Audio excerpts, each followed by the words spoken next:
Man, it's low-key locked down, and did y'all see that fight card for UFC 291? That has to be one of the most stacked cards I've seen in a goddamn while, bro. I mean, everybody's on the card. Justin Gaethje versus Dustin Poirier, Tony Ferguson versus Bobby Green, Derek Lewis, you know what I'm saying? All kinds of people on that motherfucker, bro.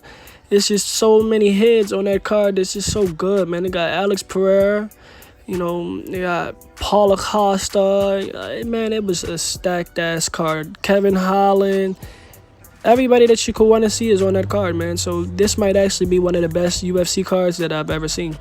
But the main fight on that card is Dustin Poirier versus Justin Gaethje 2.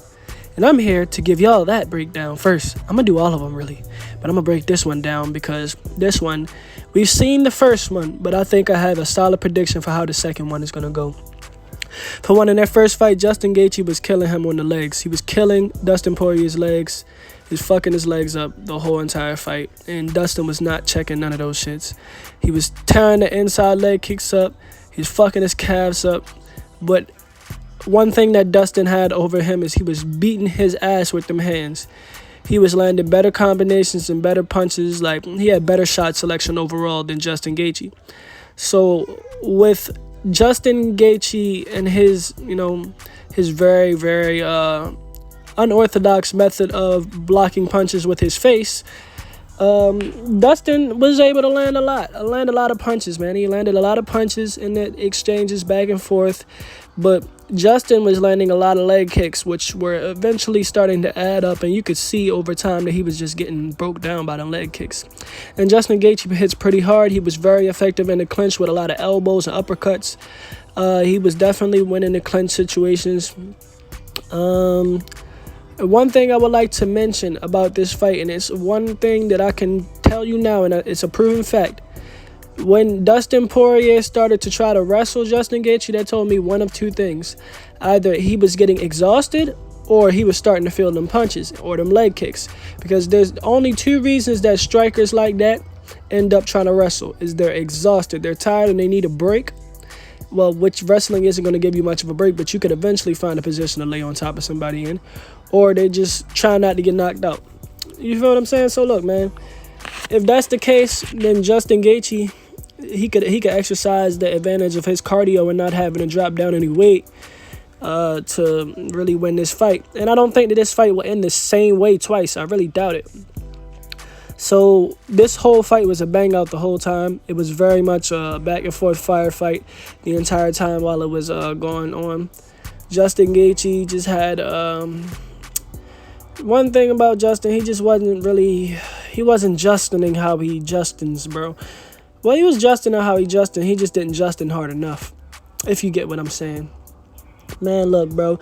Justin Gaethje was standing up pretty straight. He was taking a lot of body shots. That's not a good thing, especially not from Dustin Poirier. You don't want to take that. They're both very powerful. They got good, powerful punches. They got good, defense until they don't, which is, after a while of just getting punched and, fighting, your defense starts to lack. And, it's just a natural response from your body and the lactic acid buildup. So I can see how that's possible. Dustin was killing him in the boxing exchanges, and Gaethje was fucking his legs up. Dustin was very predictable looking out there. Like, you could tell what he was going to do. You knew he was only going to try to throw a bunch of punches and maybe a kick. Justin Gaethje was trying shit out there. He was doing a bunch of shit, man. He was doing kicks, punches. He even did a little shit where he jumped and did a fucking flip kick or some shit. Bro, he was trying shit, bro. And the elbows and the clinch was really adding up over time. Like, honestly, he was really out there. You know what I'm saying? He was playing UFC Fighter. He was playing the video game in real life. So, yeah, man. The way I predict this fight is going, man, this fight is not going to go to decision. I doubt it. But Justin Gaethje could definitely win this fight. Dustin Poirier also has the ability to win this fight. But I think that if Dustin does not check these calf kicks, I don't think that his body's going to be able to do it a second time, man. A second time with these calf kicks, and if it doesn't end up being in that exact same scenario, and you know how Justin Gaethje has a bit more cardio than him, I feel like I'm going to give the edge. I'm leaning towards Justin Gaethje. But even though Dustin Poirier has beat him in the past, which is, that's proven, it's a fact, I can't deny it, I feel like Justin Gaethje is going to get the better of him this round just because his cardio is better. He has those leg kicks that Dustin was not checking at all. He has very vicious leg kicks, which means that they will hurt. They will add up, and they will start to deteriorate Dustin's legs. And even though in the first fight he managed to find the TKO, I mean, it's not likely that that fight will end exactly the same. So I'm really leaning in favor of Justin Gaethje, but Poirier could win it, so it's like a 50-50 to me. So with that being said, man, we out. Like, comment, subscribe. Let me know what y'all want to see next. And we out.